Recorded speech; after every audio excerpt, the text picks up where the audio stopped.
Please direct your attention to the stage. Our program is beginning momentarily.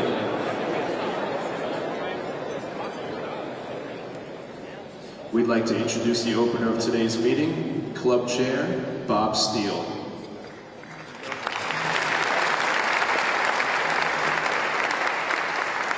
Thank you. Good afternoon and welcome to the 767th meeting of the Economic Club of New York. My name is Bob Steele, chair of the club and vice chairman of Perella Weinberg Partners. We hope all of you have had a wonderful summer, and we at the club are looking forward to a successful and enjoyable autumn. Recognized as the premier nonpartisan forum in the nation, the Economic Club of New York stands today as the leading platform for discussion on economic, social, and political matters. For more than a century, our club has hosted over 1,000 preeminent guest speakers, contributing to our tradition of excellence. The Economic Club of New York extended invitations to both nominees from their parties after the conventions. We're pleased to have President Trump here today and hope that Vice President Harris will join us at a later date. Please stay tuned for further announcements. Now, it's our honor and privilege to welcome back to our club the 45th President of the United States of America and the Republican nominee for the November 2024 presidential election, Donald J. Trump.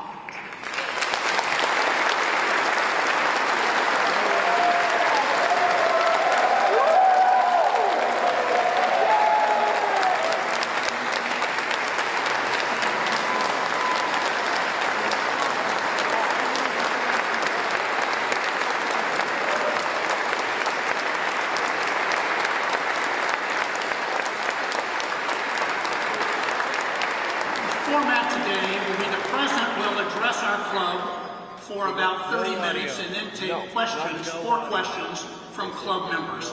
Mr. President, thank you for being here and welcome.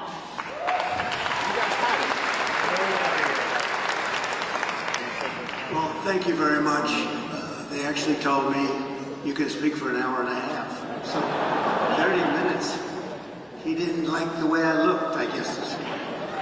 But we do have a lot to say, and I want to thank you, Bob. I also want to thank friends and respected business leaders for welcoming me back to the storied New York Economic Club. Storied indeed.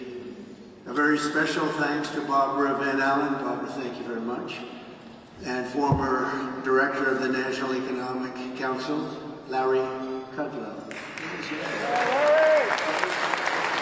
What a job he's done. What a job he's done. Former chair of the Council of Economic Advisors, Kevin Hassett.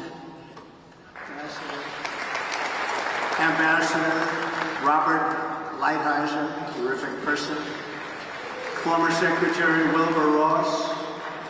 Former Treasury Secretary Steve Mnuchin. Former SEC Chairman Jay Clayton. Ambassador Woody Johnson. Senior Advisor Stephen Miller.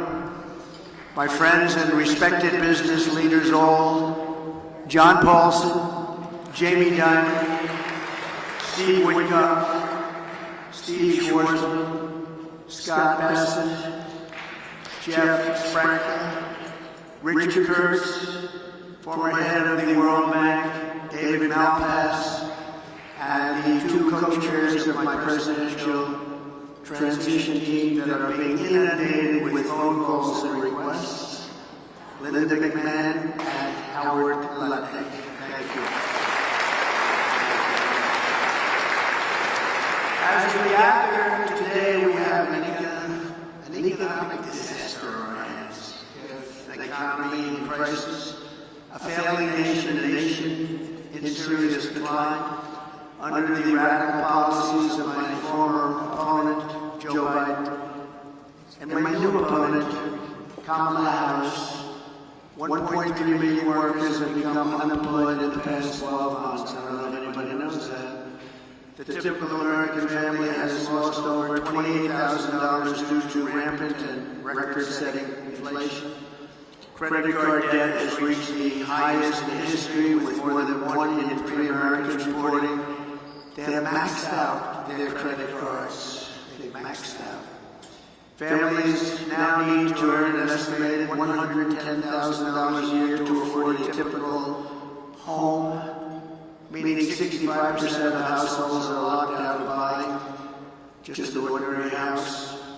Gasoline prices, grocery prices, electricity prices, mortgage rates, and virtually everything else are up 30 to 100% since I left office. 8.4 million Americans are now working second jobs, the highest in more than 30 years.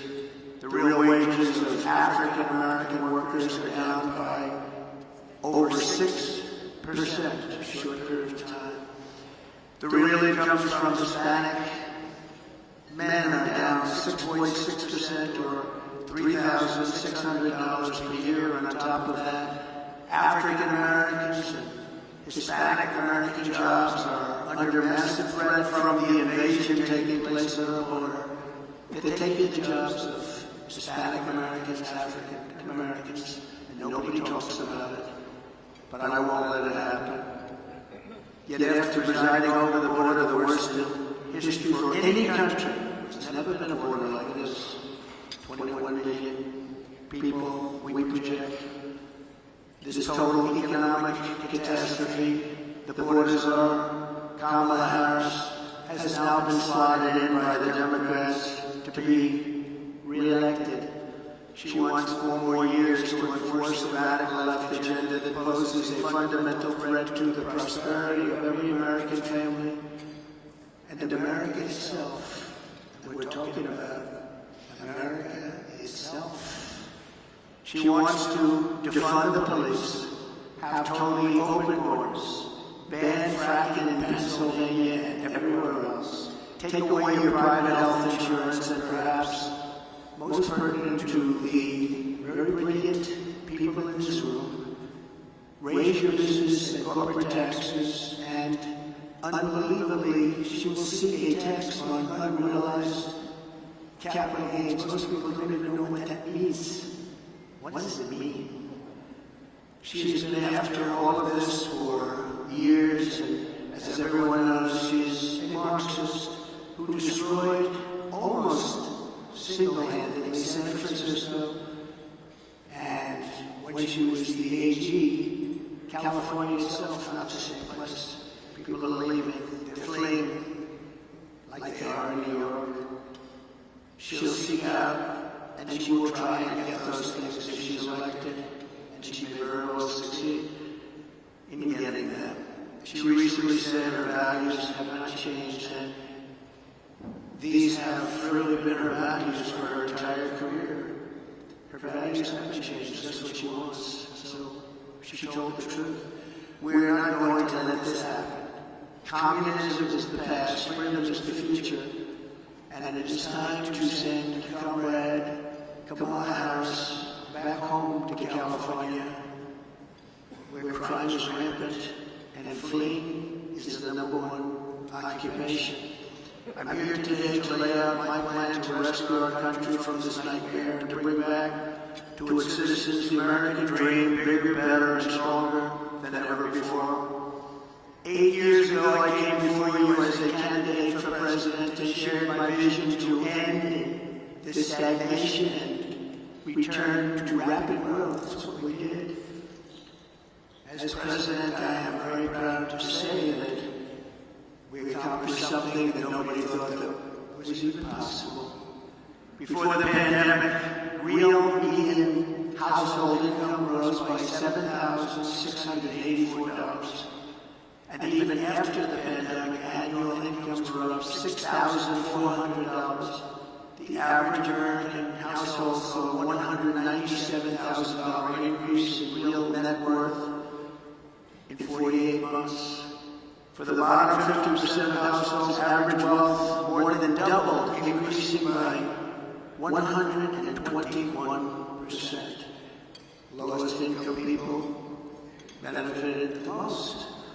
After 12 years of decline, we added nearly 7 million new homes enormous, never happened before.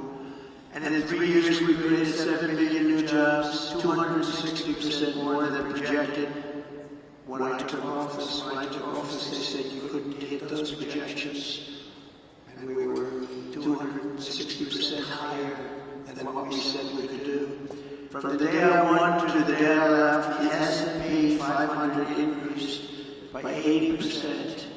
And we did it all with virtually no inflation. Virtually no inflation. Think of that. Who could believe that? I delivered the largest tax cuts and reform in American history by far, slashing rates for working families and cutting the business tax from the highest in the world. We had the highest in the world, 35%, and actually, when you add local and state numbers that were getting close to 50, but much higher. Nobody's ever seen. We brought it all the way down to 21%, which everybody said was impossible to do. And I heard from everyone, they said, you'll never be able to do that. And I got it down to 21%. I cut a record number of job-killing regulations. In 4 years, we got more regulation than any president in the history of our country by far. I'm proud to be the only president in modern history to achieve a net regulatory reduction during my term, and it was a substantial reduction. For every regulation we added, we cut more than 5.5 regulations. We unleashed American energy, and within 3 years we had increased domestic oil production by 47%, and we were just getting started. The price of gasoline was $1.87 a gallon. Doesn't that sound good right now? We negotiated and renegotiated more than 50 trade agreements with other countries that were taking advantage of us, as they all do, to protect the American worker and to open foreign markets, so we did a great job. I ended NAFTA, the worst trade deal ever made in the history of our country, and replaced it with the USMCA, perhaps the best trade deal ever made in history. That's Mexico and Canada. I stood up to China like no one else before me. No one came even close. And I saved the U.S. auto industry from obliteration with a 27.5% tariff on all Chinese cars that remains in place to this day. They want to take it off, but they can't, because number one, it's too much money, and number two, we would be invaded by Chinese cars on top of the other invasions that are taking place. Without it, our auto industry would be dead.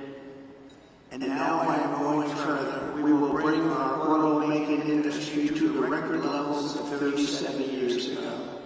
And we'll be able to do it very quickly through tariffs and other smart use of certain things that we have that other countries don't. For 4 straight years, I fought for American workers like I would fight for my own family. I took care of our economy like I would take care of my own company.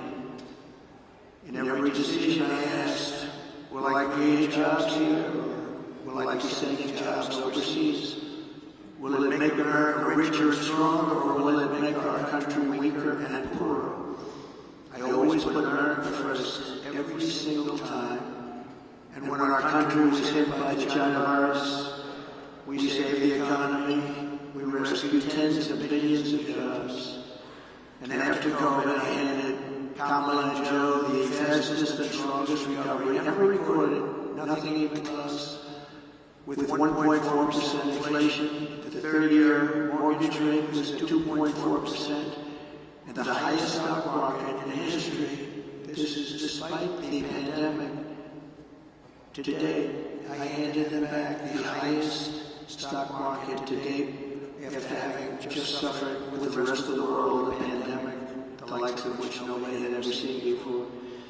We did an incredible job, and remember, far more people died of COVID under Biden-Harris than under President Trump. Many more people. We delivered an economic miracle, which Kamala and Joe turned into an economic disaster, just like they turned the world, and indeed the whole world, into a catastrophic surrender. Starting on day one, Kamala launched a war on American energy and orchestrated a nation-wrecking border invasion with illegal aliens pouring in from countries all over the world. They came in from countries that nobody ever heard the name of that country. Those countries, from their prisons and jails, there's a difference.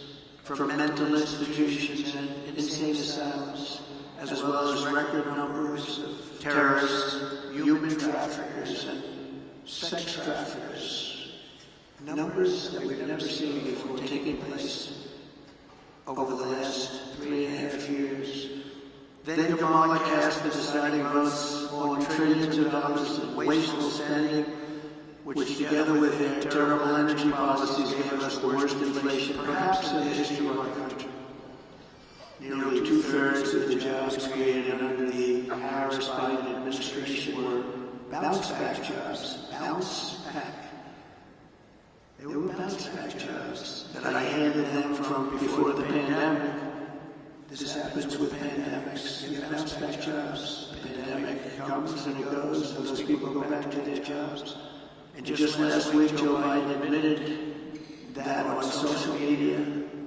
I don't know if he knew what he admitted, but that's what it said. I wonder who drew it. Perhaps that person is no longer employed by the Democrats. But right now, it's even worse than that. Under Kamala Harris's policies, 3 million workers are now missing from the job force compared to 2023 million workers. It's a lot. Over 500,000 fewer people have full-time jobs today than just 1 year ago. 100% of the net job creation in the past year has gone to illegal migrants. Think of that. 100% of the jobs created under this administration has gone to illegal migrants that came into our country. Joe Biden and Kamala Harris formed the worst presidency and vice presidency by far in the history of our country. This election will decide whether we reward Kamala Harris with re-election and 4 more years of crime, economic calamity, and international humiliation, or whether we change that direction and once again build the greatest economy in the history of the world, which we had during the Trump administration. Kamala Harris is the first major party nominee in American history who fundamentally rejects freedom and embraces Marxism, communism, and fascism. You're learning about this, you'll find out nobody knew who she was. Just a few months ago, they didn't know who she was. She's promising communist price controls, wealth confiscation, energy annihilation, reparations, the largest tax increase ever imposed, and a mass amnesty and citizenship for tens of millions of migrants who will consume trillions of dollars in federal benefits and destroy Social Security and Medicare. They will be destroyed. They're already putting them into your Social Security, Medicare rolls. I am promising low taxes, low regulations, low energy costs, low interest rates, secure borders, low crime, and surging incomes to citizens of every race, religion, color, and creed. My plan will rapidly defeat inflation, quickly bring down prices, and reignite explosive economic growth. Kamala Harris will take more money out of American pockets. My plan will leave the typical family with many thousands of dollars more than they have right now. First, I will end Kamala Harris's anti-energy crusade and implement a policy of energy abundance, energy independence, and even energy dominance. We have more liquid gold under our feet than any other country, including Russia and Saudi Arabia. We'll be using it. My plan will cut energy prices in half, or more than that, within 12 months of taking office. economic revival of our country like no one has ever seen before. Energy was what caused the problem initially. Energy is going to bring us back. That means we're going down and getting gasoline below $2 a gallon, bring down the price of everything from electricity rates to groceries, airfares, and housing costs. That's why OPEC and the Arab nations, I'm very honored to have some of my friends here with us today from that part of the world.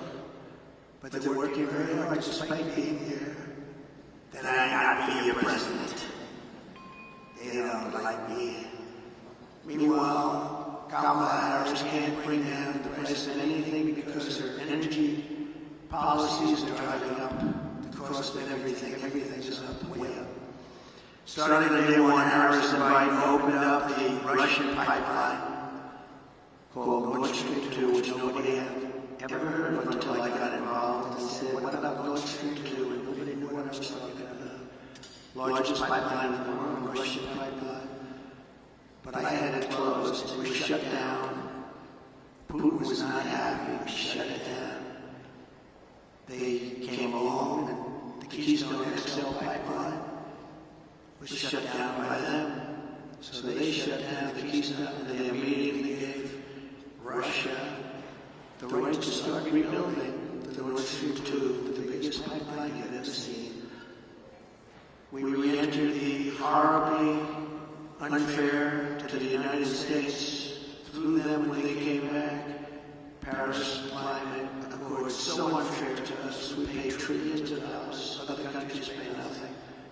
As soon as he came back, he went back into it, got us out of it, and reduced the area of the federal lands available for drilling by 80%. They did that. If I was president, oil production today would be 4 times higher than it is right now. Would have been 4 times higher. Right now, we'd be doing 4 times as much. And remember, we had Anwar, perhaps the largest drilling site in the world in Alaska, which everybody wanted to get approved, but they weren't able to do it. Ronald Reagan fought so hard to get Anwar, couldn't do it. And it was easier in those days than it is today with all of the environmental concerns. But they came in their first few days in office, they terminated Anwar, amazingly. Biggest drilling site, we think, in the world, bigger than Saudi Arabia, bigger than Texas. We got it, and they terminated it. Under the EPA's so-called power plant rule, more than 50 power plants have been shut down since she took office, and virtually all coal-fired power plants will be shuttered in the next couple of years, setting the stage for a catastrophic energy shortfall, which we already have, that will make inflation far worse than it has ever been. They want to close down our power plants, and we don't have power already to address this dire energy crisis that Kamala and Joe have created. I will immediately issue a national emergency declaration to achieve massive increase in domestic energy supply, which you're going to need. Electricity is desperately needed for AI, controversial, but we got to be at the top of it. And we would need, hard to believe, twice the electricity that we currently have right now for everything in order to be dominant. And China is already building massive electricity producing plants. We haven't even thought about it. We will think about it, and I'll get it done on an emergency basis, so we'll be the leader in AI and in every other form of technology. With these sweeping authorities, we will blast through every bureaucratic hurdle to issue rapid approvals for new drilling, new pipelines, new refineries, new power plants, new electric plants, and reactors of all types. Prices will fall immediately in anticipation of this tremendous supply that we can create rather quickly. And we'll be the leader instead of the laggard. Second, to further defeat inflation, my plan will terminate the Green New Deal, which I call the Green New Scam. Greatest scam in history, probably. A $10 trillion scam that we waste, we throw like throwing money right out the window. It actually sets us back as opposed to moves us forward. And we send all unspent funds under the misnamed Inflation Reduction Act, which the Democrats agreed after it was approved that wasn't for that purpose, it was for other purposes, like giveaways. Kamala spent $7.5 billion to build 8 charging stations. Think of a charging station like a fuel pump with electricity coming out of it. 8 charging stations in the Midwest for electric vehicles cost billions and billions of dollars. 7.5 billion, they think, but the costs are still going, and 3 of them don't work, never will, probably. Other than that, it's worked out quite well. I will end the electric vehicle mandate, stop the appalling waste, and save taxpayers an estimated $1 trillion. Third, I will launch a historic campaign to liberate our economy from crippling regulation. My first term, I pledged to cut 2 old regulations for every 1 new regulation, and we did much better than that, as I said. Yet over the past 4 years, Kamala has added $6,300 a year in regulatory costs onto the backs of the typical American family. Think of that. To stop this onslaught and lower prices, I'm pledging today that in my second term, we will eliminate a minimum of 10 old regulations for every 1 new regulation. We'll be able to do that quite easily, actually. And instead of attacking industries of the future, we will embrace them, including making America the world capital for crypto and Bitcoin.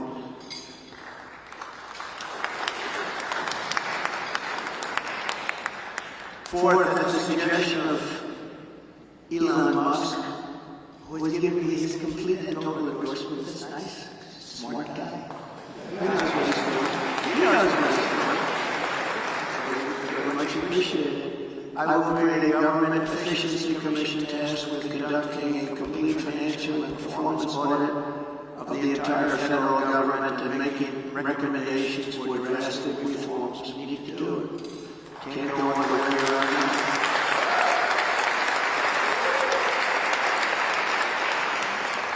And Elon, because he's not very busy, has agreed to head that task force. It'd be interesting. If he has the time, it'd be a good way to do it, but he's agreed to do it. In 2022, fraud and improper payments alone cost taxpayers an estimated hundreds of billions of dollars. As the first order of business, this commission will develop an action plan to totally eliminate fraud and improper payments within 6 months. This will save trillions of dollars, trillions. It's massive. For the same service they have right now, trillions of dollars is wasted and gone, and nobody knows where and what. Further taming inflation and bringing prices way down. The fifth pillar of my plan is to make the Trump tax cuts permanent. They are massive tax cuts, biggest ever, permanent. And to cut taxes even more, and we will have no tax on tips, something which they copied 4 weeks after I said.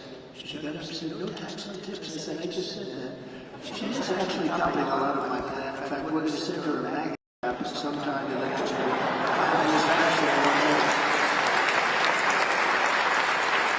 But we also know she doesn't mean it. She's going to stick with what her whole life has been about. And also, no tax on Social Security benefits. People on Social Security have been wiped out by inflation. Now, on top of it, we tax their benefits. We're not going to tax their benefits. We have so many different ways of making so much money in this country. The potential is so incredible. We're not going to take it away from people on Social Security. We're not going to do that. We're going to save Social Security. She's going to destroy Social Security. Under the Trump administration, we proved that targeted tax cuts do not increase the deficit. They reduced the deficit by growing the economy and raising revenue. After we gave the massive tax cuts we took in the following year with a much lower rate, billions and billions of dollars more than we did the previous year with a higher rate. Think of that. So with a much lower rate, we took in more money because people were incentivized. Corporate tax revenues are 31% higher today than before my tax law was signed. With all of those cuts, 31% higher. To further support the revival of American manufacturing, my plan calls for expanded R&D tax credits, 100% bonus depreciation, expensing for new manufacturing investments, and a reduction in the corporate tax rate from 21% to 15% solely for companies that make their product in America.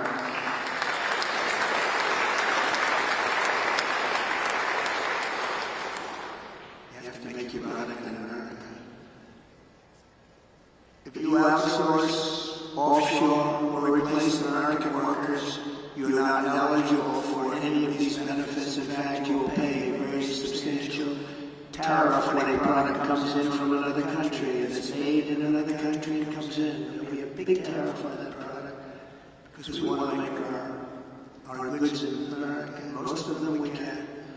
My message is simple. Make your product here in America, and only in America. We are not going to be taken advantage of anymore, just as we made great inroads and progress 4 years ago. We made tremendous inroads on this subject. We're not going to watch our wealth and jobs get ripped away from us and sent to foreign countries, which is what's been happening for many, many decades with us. China was built on doing exactly what we're going to be doing. And what I started doing 4 years ago, what we're putting forward is the most pro-American manufacturing and jobs policy in modern history for any country. This plan will bring jobs and growth into our country at levels never seen before. Every business on earth will flock to America from Europe, Asia, the Middle East, and all over the world.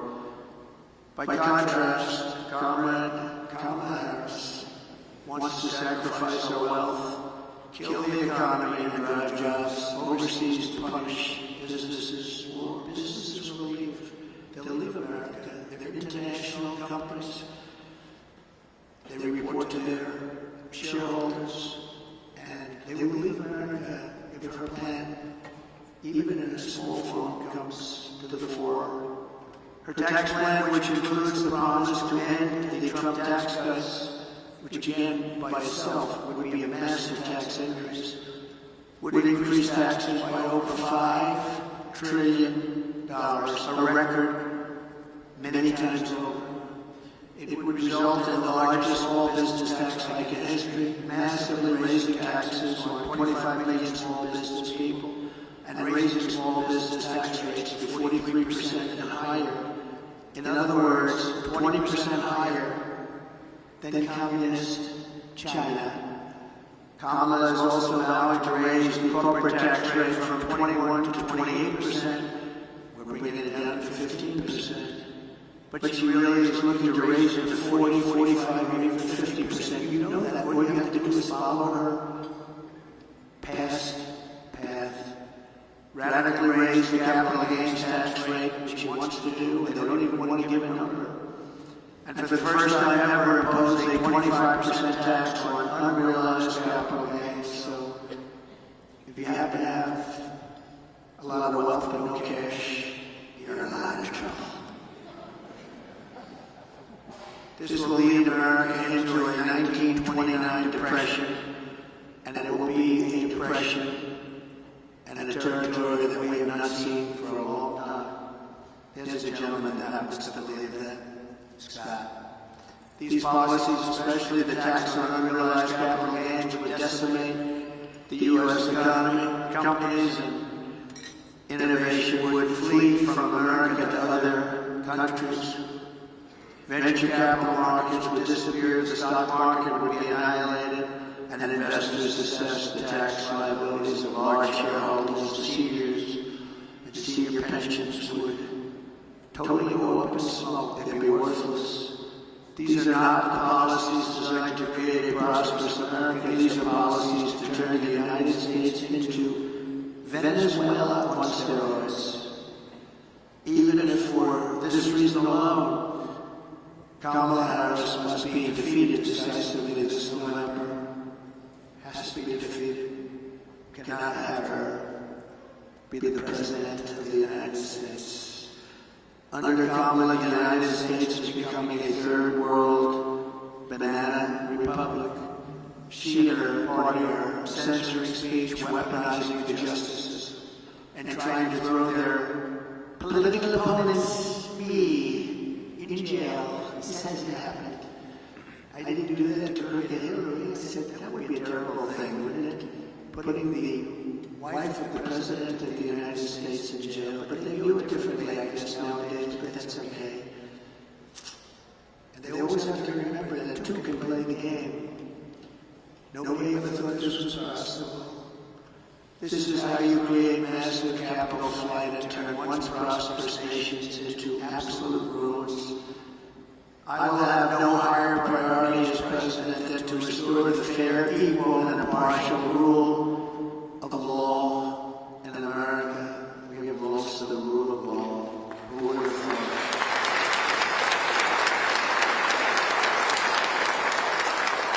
Number 6, under my leadership, America will encourage domestic production instead of punishing it. As you know, our country's vast manufacturing wealth was created at a time with very little domestic taxation, few regulations, and most revenue came from tariffs from other countries. That was when we were at the wealthiest ever, proportionately. We were the wealthiest country ever during those days. That was before income tax came along. Now we foolishly do the opposite. We oppose lower tariffs and no tariffs on foreign producers.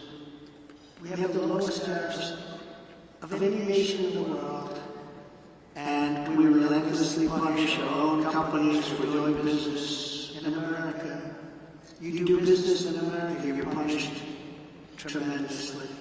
Many companies come to me, so I can't compete. They're sending kitchen cabinets, washers and dryers, everything. I can tell you, every motorcycles. They're sending them here, sir. We can't compete. And I made it so they could compete and thrive. Every one of those people, we should get them up and talk to you one day, because every one of those people comes up to me, and every time I see them, they hug me, they kiss me, they love me, because they save their businesses. I intend to reverse this model, and once again turn America into the manufacturing superpower of the world. We can do that just with being intelligent. The key to this effort will be a pro-American trade policy that uses tariffs to encourage production here and bring trillions and trillions of dollars back home. And you know what? We deserve it. We've been helping other countries get rich at our expense. For the last 50 years, we've been pouring our money into other countries, getting nothing for it. We protect them militarily, we do so much for them, we get nothing. My plan is that you open your factory in Wisconsin, Pennsylvania, Michigan, Minnesota, anywhere else in our country, you don't pay a tariff tax. You don't pay a tax to make the product here. But if you move your production outside of the United States and send it back here, which people are doing now, and I stopped it cold, but they've changed that already. Then you have to pay a very substantial tariff to get your product back into the country. The result will be that everybody in the world will want to be here, and they want to produce here, they want to produce their product in America. It's going to say made in the USA. We will be able to build ships again. We will be able to build planes again. We will be able to build our military again from within, all from within. We will create the biggest, greatest, and strongest middle class in the history of our country. We will have tens of millions of high-paying jobs in manufacturing, transportation, defense, as well as all of the sales and support of export jobs. Our auto industry will be the biggest beneficiary. In short, it will be a national economic renaissance, just by using our heads, by being smart, by not letting other countries take advantage of us. They've been doing it for so long, it's so sad to see. And I know them all, and they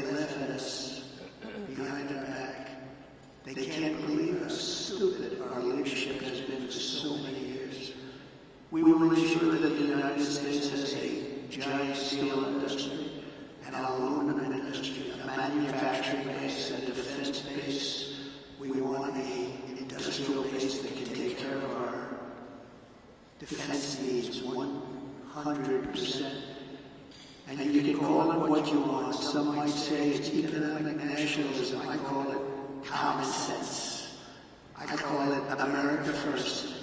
This is the policy that built this country, and this is the policy that will save our country. In the words of a great but highly underrated president, William McKinley, highly underrated, the protective tariff policy of the Republicans has been made and made the lives of our countrymen sweeter and brighter. It's the best for our citizenship and our civilization, and it opens up a higher and better destiny for our people. We have to take care of our own nation and our industries first. In other words, take care of our country first. This is where we had our greatest wealth. He was assassinated. He left his group of people that followed him. Teddy Roosevelt became a great president, spending the money that was made by McKinley. So McKinley got a bad deal on that one. He built tremendous wealth. They had the Tariff Act of 1887. They had a committee that studied what were we going to do. They had a big problem, a problem like I hope to have with this country someday. So much money was coming in from foreign countries that they didn't know how to spend it. They had no idea. So they set up a committee. We'll set one up with the people in this room. How do we distribute the wealth that we have? And Roosevelt built dams and built railroads and did national parks. But he did it with the money that was made with tariffs from McKinley. So you have to remember that. Very highly underrated, very underrated president. Let's give them both credit. Smart tariffs will not create inflation, they will combat inflation. I had almost no inflation, and I had the highest tariffs that anyone's seen. They were a lot higher. Foreign nations will pay us hundreds of billions of dollars, reducing the deficit and driving inflation down. We'll largely reduce our deficit. In my first term, we imposed historic tariffs with no effect on consumer prices or inflation. The anti-tariff people, many of them, I believe, honestly work for these other countries in some form, get tremendous amounts of lobbying money and other money because it doesn't make sense what they say. But we had no inflation, and we had protection, and I saved so many industries. I saved the steel industry. But Biden and Harris are letting it go. They're letting it go. It's so easy to keep.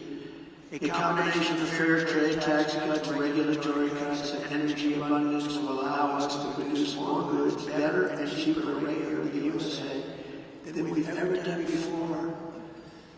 And foreign nations will respect us again. I got along great with foreign nations, and I taxed the hell out of them. And they liked me. Maybe they respected me.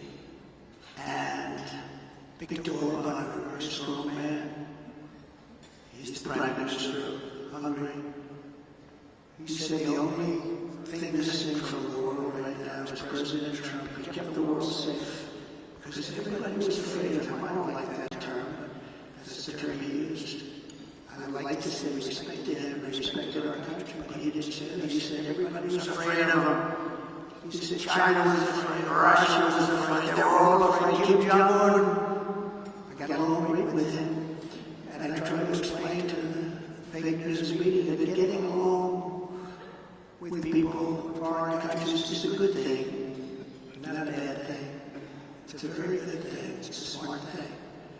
We will require all essential materials for our national security to be produced here in the United States, creating millions and millions of new manufacturing jobs. You know, when we built the F-35, we have the wings built in one country. We have the tail rudders built in another country. We have the seats built in another country. We have the electronics built in 7 different countries. What the hell would we do if there's a war? And we'll end up fighting half of those countries, and we don't want to have a war because right now we're closer to World War III than we've ever been. Russia, Ukraine, which would have never happened if I was president. With October 7th in Israel, the whole Middle East is blowing up. Would have never happened. It would have never happened. Respectfully, Iran was broke. They had no money for Hamas. They had no money for Hezbollah. It wouldn't have happened. There would be peace in the Middle East, and Iran would be a big beneficiary of that peace. It would be good. But all these things that happened, and inflation would have never happened. And Afghanistan would have never happened. The worst withdrawal in history. I believe the most embarrassing moment in the history of our country. In fact, that's what caused President Putin to go into Ukraine. When he looked at how incompetently that was handled, he looked at it and he said, man, they're incompetent. That was the most embarrassing day in the history of the United States of America. Airplanes taking off with many people sitting on the wings of the plane, and the side of the plane and the wing, and you see them dropping off the planes at 3,000 feet. They thought it was their trip to freedom. There's never been anything like that. I think there's no greater embarrassment. By the way, we lost 13 incredible soldiers. I got to know the families very well. Spent a lot of time with them. 4 days ago in Arlington Cemetery. 3 years ago, they were celebrating 3 years, honoring their children. And yeah, that's right, they call me their children. They always will call me their children. They are. And many of those people there should have never left from there. They should have left from Auburn, the big airplanes. But many of those people that were so badly hurt, they don't talk about them. No legs, no arms. Obliteration of their face, their entire body, and nobody mentions that. We left Americans behind, large numbers. We left $85 billion worth of equipment behind. Because we took our military out first. A child would know you take your military out last. And just remember one final point on that, because it's a little bit different from our subject, but not really. Because it's all about our country and common sense. But for 18 months, I spoke to the leader of the Taliban.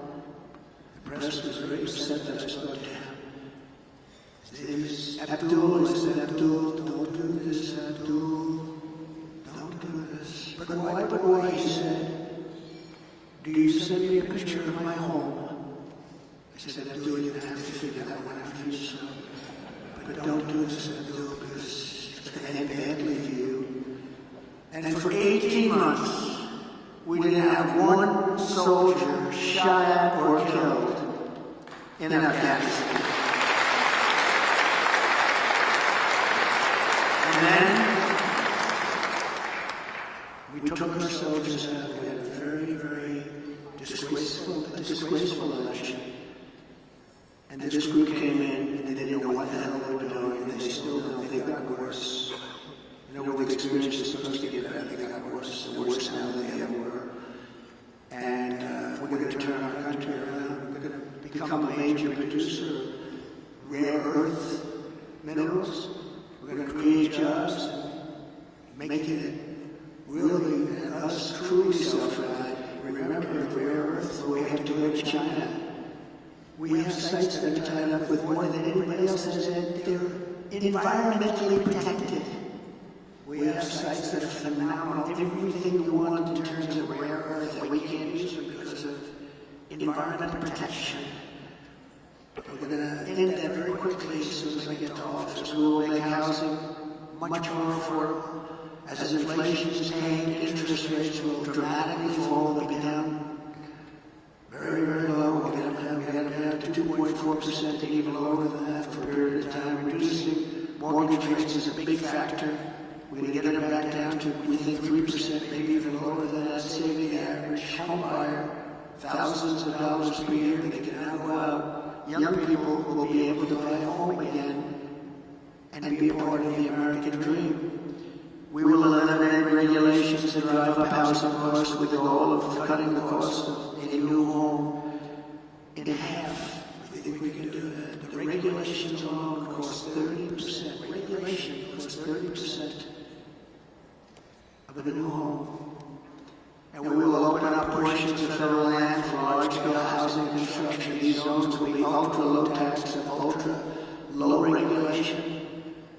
One of the great, really small business job creation programs will be, of all time, we're going to open up our country to build homes inexpensively so young people and other people can buy homes, but you can't buy them anymore. Millions of Americans will take part in setting these safe and beautiful communities, reviving the frontier spirit, and really, as I said, reviving the American dream. It's about the American dream. It's all about the American dream. We don't talk about American dream with these people in office. They don't want to talk about the American dream because they're the exact opposite. They're the exact opposite. We also cannot ignore the impact that the flood of 21 million illegal aliens has had on driving up housing costs. That's why my plan will ban mortgages for illegal aliens in California. They're passing a law that they're going to give California illegal aliens money to buy a house. But our soldiers, our veterans are laying on the streets they can have. You have soldiers right now laying on the streets of different cities, all Democrat run. They're laying on the streets in front of hotels, in some cases luxury hotels, and you have illegal immigrants coming in and living in those hotels and laughing at our soldiers as they walk by into a luxury lobby. Is there something wrong with that thinking? Is there something wrong with our country? If Kamala is allowed to continue to let our country be invaded, we will face a fiscal Armageddon.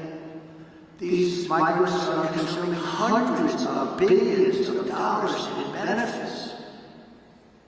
You saw in Colorado this week a group from Venezuela, rough ones. They took over large sections of the town, large sections of the area of Colorado, Aurora. Has anyone been there? I think you'd better stay away for a little while. They had AK-47s, the ultimate guns, AK-47s. They could blow lots of people away real fast. And the sheriff didn't want to touch them. Nobody wants to touch them. The sheriff is 18 Venezuelans attacking my building. Would you please come over and straighten out the situation? He's got a deputy. You know what they say? Well, no thanks, let's call in the military. They're taking over. And I said this 4 years ago when I realized they wanted open borders. And it's happened. It's happening now in Chicago. They're taking over sections of Chicago. What's happening in New York, Los Angeles, and many other cities is not even describable. They're tough. They're tough and they're smart and they're vicious. Don't forget, they come from the prisons, and they're the bad criminals on the streets. Caracas, Venezuela, has almost no crime. Next year, I'm going to suggest that the economic club hold its meeting in Caracas because we'll be safer than we are in our country if they win. We're far safer. But crime in Venezuela is now 72% because they've taken all their criminals off the streets. Not all of them. They still have some left, but they're coming in rapidly by bus and by plane. They're coming into our country, and we're dumping them in our country, and they say, if you come back, we will kill you. And they're not going back. We have. But they go back, I'm president, I guarantee you that. They're going back. And now Kamala wants to give them food stamps, housing assistance, welfare, Medicaid, Medicare, Social Security, and to destroy all of those programs. You will destroy those programs. That is why I will ask Congress to pass legislation barring all taxpayer-funded benefits to illegal aliens. And by the way, when you do that, they won't come. They're coming now because they realize they've never seen wealth like this. They're getting things that they could never get. They're coming for that reason. If you stop that, you'll be dropping the flow by 80%. I think even more than that. They're coming because they're taking care of them. Let's put them in a luxury. Let's put them in the Waldorf Astoria. That's a nice place. I will stop the invasion and send criminal illegal aliens back home. And when we do all of this, we will be so successful. We'll create America's own sovereign wealth fund to invest in great national endeavors for the benefit of all of the American people. Why don't we have a wealth fund? Other countries have wealth funds. We have nothing. We have nothing. We're going to have a sovereign wealth fund, or we can name it something different. I'll talk about it with Mr. Paulson, who's in the audience, and a lot of other friends of mine. We'll name it something that's appropriate. Perhaps sovereign wealth fund wouldn't be appropriate, but it's going to be the same thing. We'll put tremendous amounts of money through all this money that will be taken in through tariffs and other intelligent things. And we'll have the greatest sovereign wealth fund of them all that we should have. And that will be used to do things that will be great for our country, including to invest and wisely invest and build it up bigger and stronger and better than any place on earth. We will build extraordinary national development projects, everything from highways to airports to transportation infrastructure, all of the future. We'll be able to invest in state-of-the-art manufacturing hubs, advanced defense capabilities, cutting-edge medical research, and help save billions of dollars in preventing disease. In the first place, I'm very honored to have been endorsed last week by Robert F. Kennedy Jr. That was a great endorsement. He's very much into helping people. He's very much into helping people. I've known him a long time. That was a great thing when he did that. It was not easy for Kennedy to be an endorsing Republican. That was not easy. But these are not Democrats. These are radical left lunatics. And you can't let them run your country.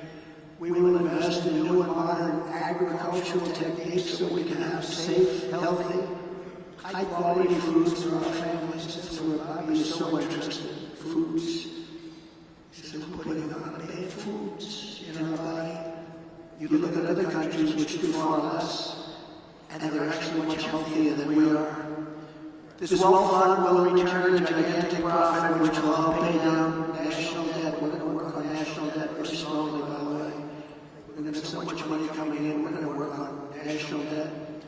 We're at close to $36 trillion right now. We're going to work on getting it down. And it is many of the people in this room who will be helping to advise and recommend investments for this fund. This is how we will end the era of inflation, mayhem, and misery under Kamala Harris, the worst vice president in the history of our country, and unleash a new era of safety, prosperity, and success for our workers, our families, and our businesses. And I've done it before. We did a great job, and now we really know our job well. I know the smartest, the best people. We have the best people. We have people that many in this room, they know exactly what we want to do. And it's interesting having experience because I won an election, went to Washington. I was only in Washington 17 times. I never stayed home. That's according to the fake news, but I think they're right. But I got to know Washington well. And I know the smart ones and the dumb ones. I know the ones that can help make us creative, the ones that can only take us into bad territory. I got to know a lot of people, probably as many as anybody at that level. And we have incredible talent, and we're going to be using that talent. We have some incredible talent. Much of it sitting up here, sitting down here. They did a great job on trade. Bob Ladders, so many of the people did such a great job. We rebuilt our military. We rebuilt our entire military.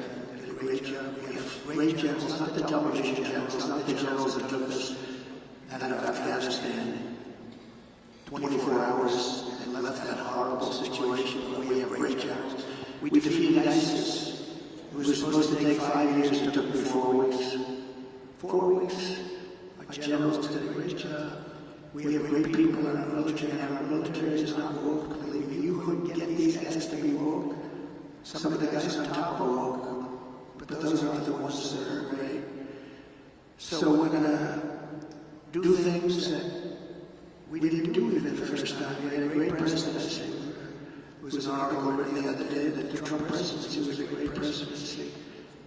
With victory on November 5th, which will go down as the most important day in the history of our country, inflation will be gone, our energy will be unleashed, our economy will be set free, our sovereignty will be restored, our citizens will thrive, growth will come roaring back, and America's future will be brighter than ever before.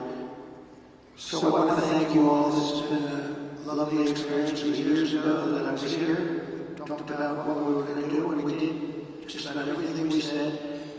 And if you'd like, we'll take a few questions.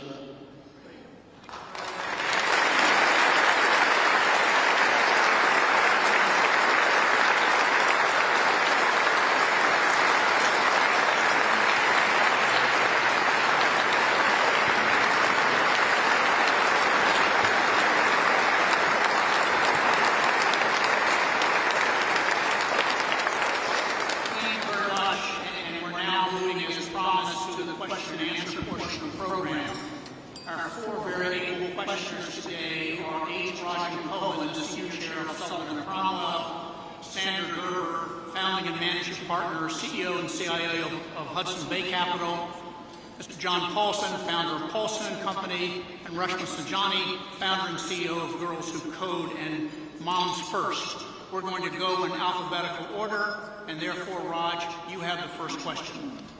Thank you, Bob, and thank you, Mr. President. Thank you. I would like to ask about the United States economic sanctions programs. These programs have been used, as you well know, to advance our national security interests, our foreign policy objectives. They also have economic implications. And the most recent was the program against Russia in response to their invasion of Ukraine, where for once we got the support of all our allies. So my specific question is, would you strengthen or modify any of these economic sanctions programs, particularly Russia, including the pipeline you mentioned?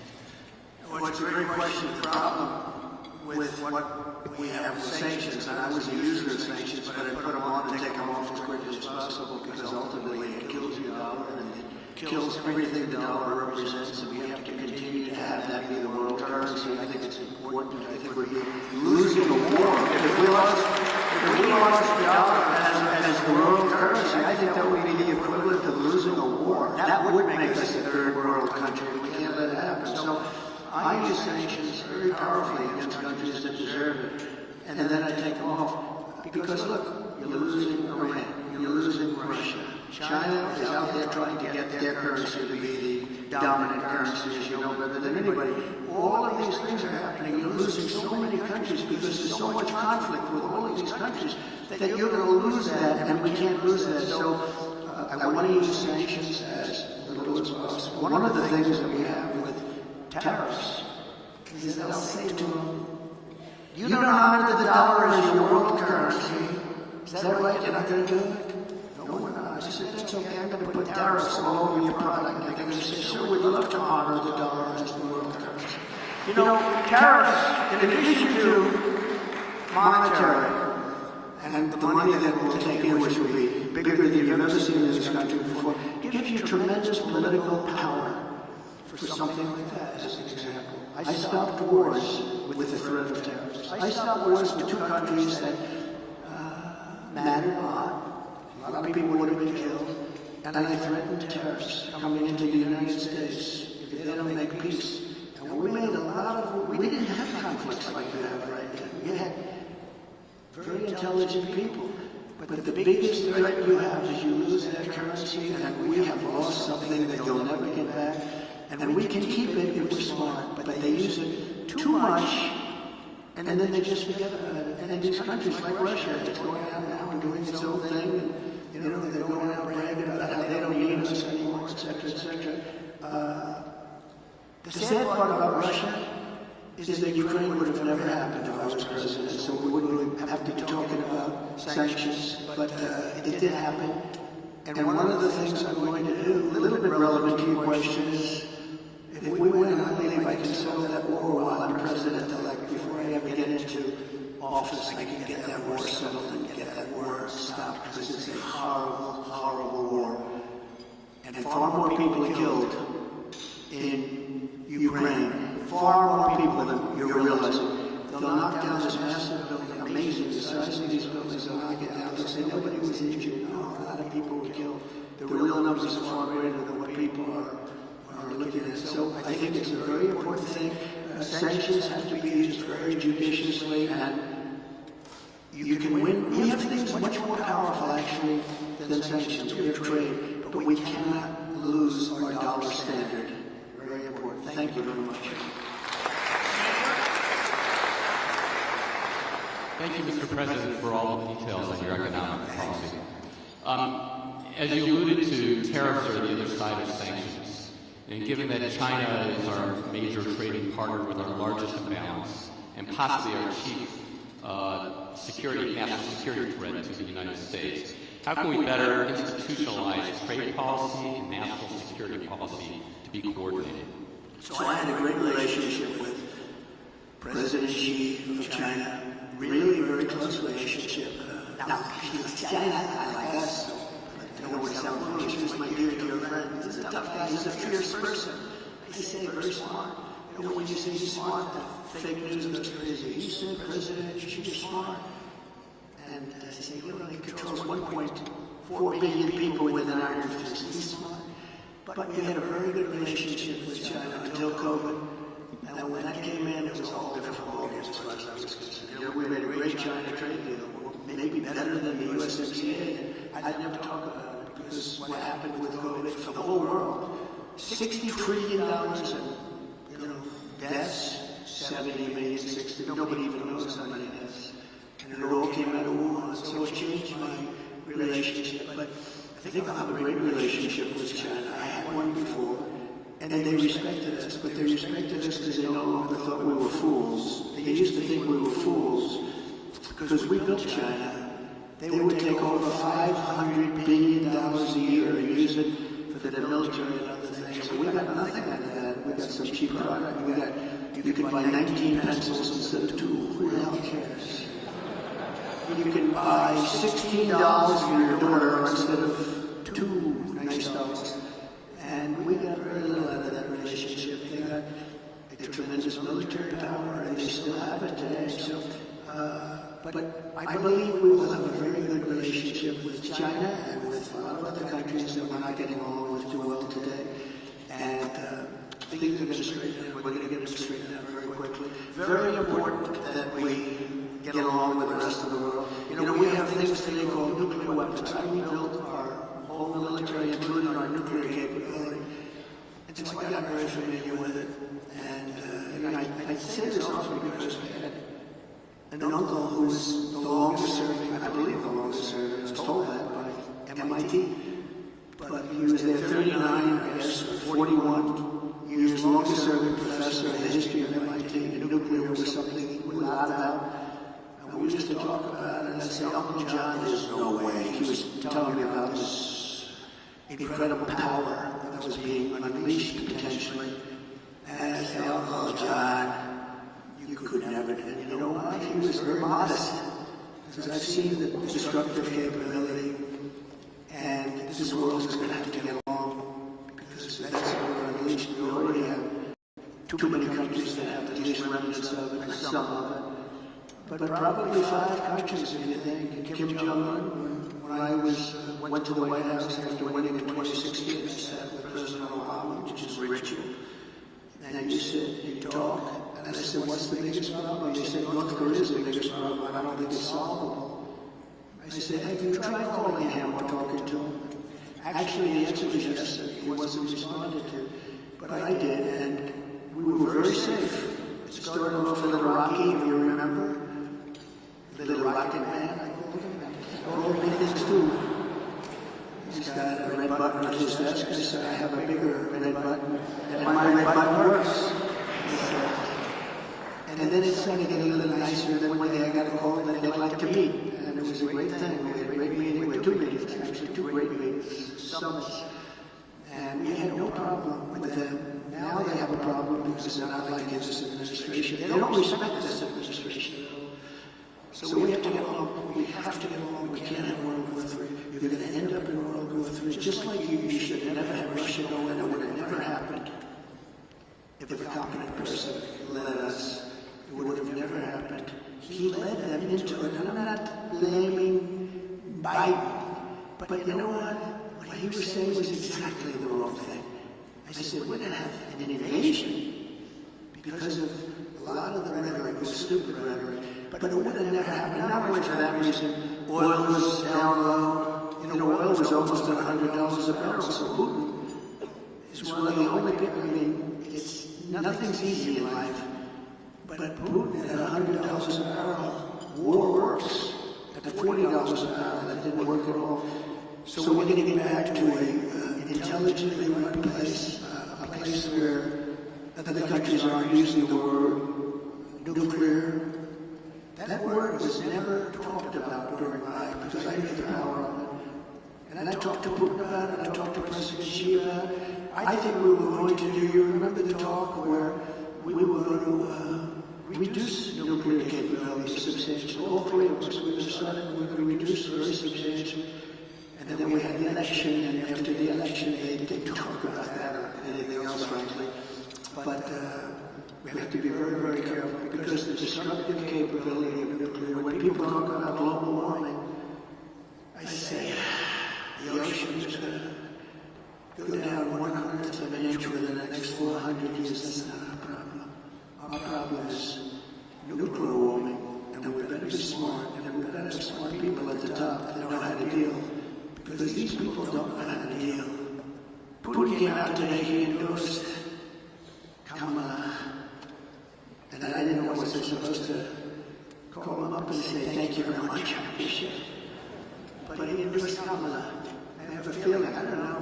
I don't know exactly what to say about that. I don't know if I'm insulted or he did me a favor. But we have to get along with the world.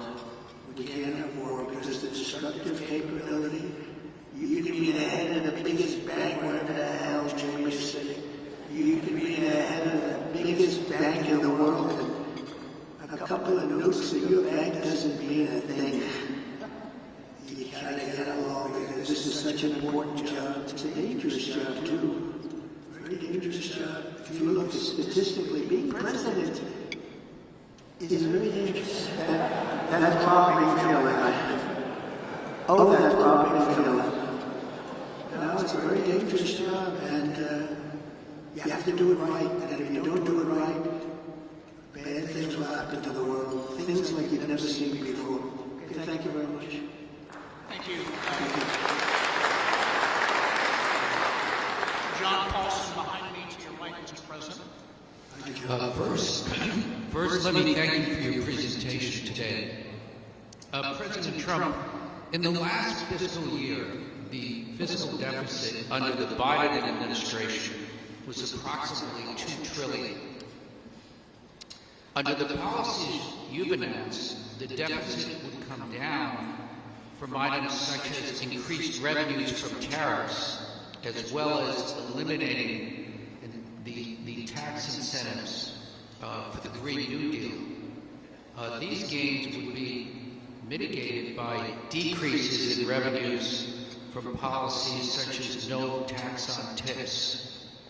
Overall, what do you estimate will be the impact of the fiscal deficit from your policies? Well, we just hit record highs in numbers that nobody ever thought possible. We went to over $2 trillion. Nobody thought that was a number that was... I mean, you can go back 4 years, nobody thought a number like that would be possible. It's crazy, it's like... It's just horrible, actually. But, yeah, we're $2 trillion, and I view it as profit and loss to a certain extent. A lot of people say, oh, it's trade. You have many people say trade deficits don't matter. I think they matter a lot. We're going to have tremendous growth. This is what I'm talking about is all about growth. The tax is relatively minor compared to the growth. We're going to make our money back with growth. We're going to also, we're going to grow like nobody's ever grown before. I think if this all works out, you're going to have the auto industry come back to America. Right now, China is building 2 auto factories in Mexico, massive auto factories. And they think they're going to make their cars in Mexico and send them back into the United States with no tax. It's not going to happen. Under this administration, it's going to happen. And they wanted to do that during my administration. I said, if you do it, we're going to put a 200% tariff on every car, and you'll never be able to see it. There will never be one car coming across our border. And if I would have let them do it, we would have had these two factories. Well, now they're building massive factories, more than two, and they're going to kill Detroit. And the head of the union, the United Auto Workers in Detroit, has done a terrible, terrible job, just a terrible job. But we're going to bring tremendous growth back. And remember, we're also taking in a certain percentage. I won't name the percentage today, but it'll be a certain tariff percentage, which will be higher than people had heard in the past.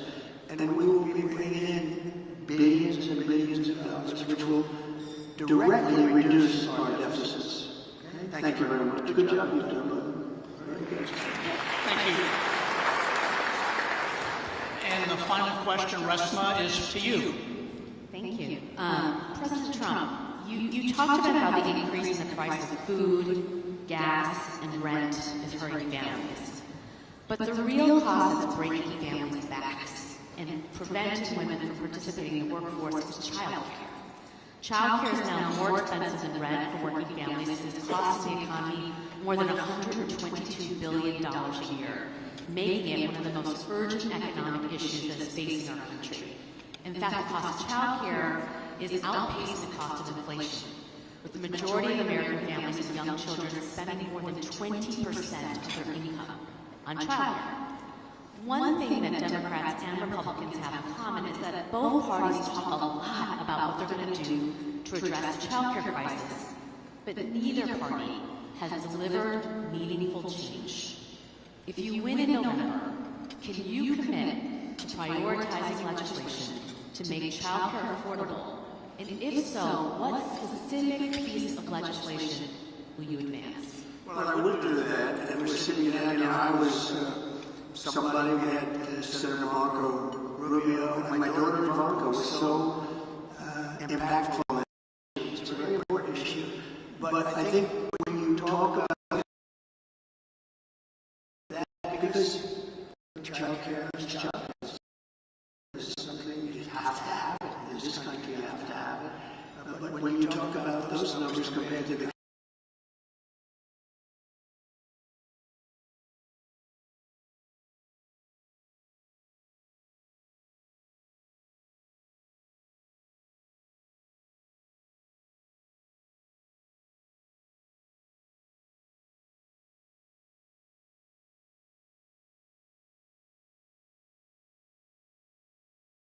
short period of time, coupled with the reductions that I told you about on waste and fraud and all of the other things that are going on in our country, because I have to stay with childcare. I want to stay with childcare, but those numbers are small relative to the kind of economic numbers that I'm talking about, including growth, but growth also headed up by what the plan is that I just told you about. We're going to be taking in trillions of dollars, and as much as childcare is talked about as being expensive, it's relatively speaking not very expensive compared to the kind of numbers we'll be taking. And we're going to make this into an incredible country that can afford to take care of its people, and then we'll worry about the rest of the world. Let's help other people.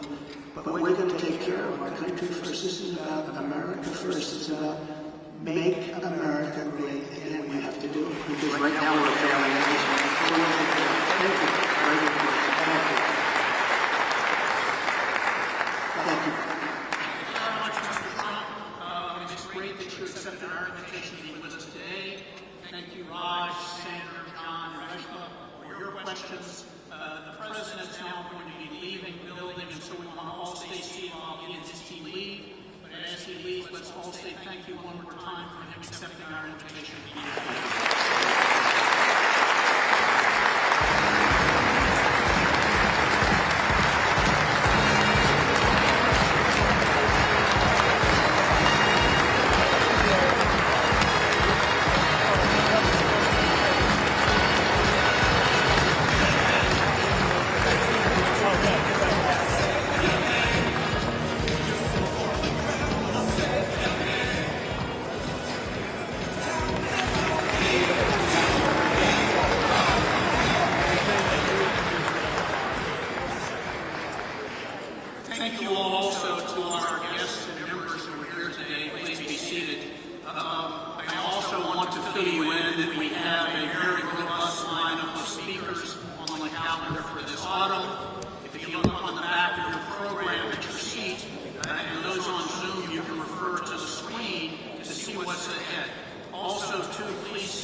connected to the website and email for updates in the coming weeks.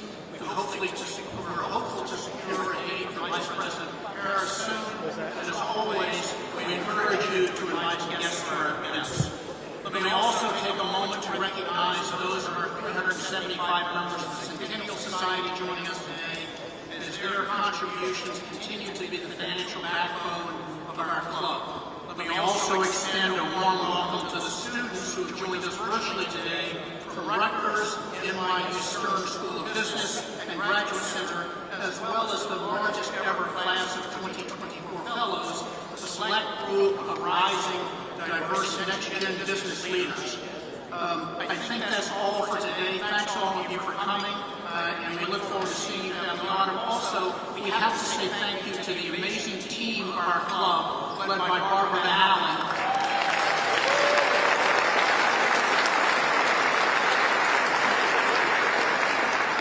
These events don't happen because someone snaps their finger. They happen because lots of members of our team work hard to make sure that they work so smoothly and so professionally. You do us all proud all the time. Thank you all very much. For those in the room, enjoy your lunch. And for those on video, thank you for joining.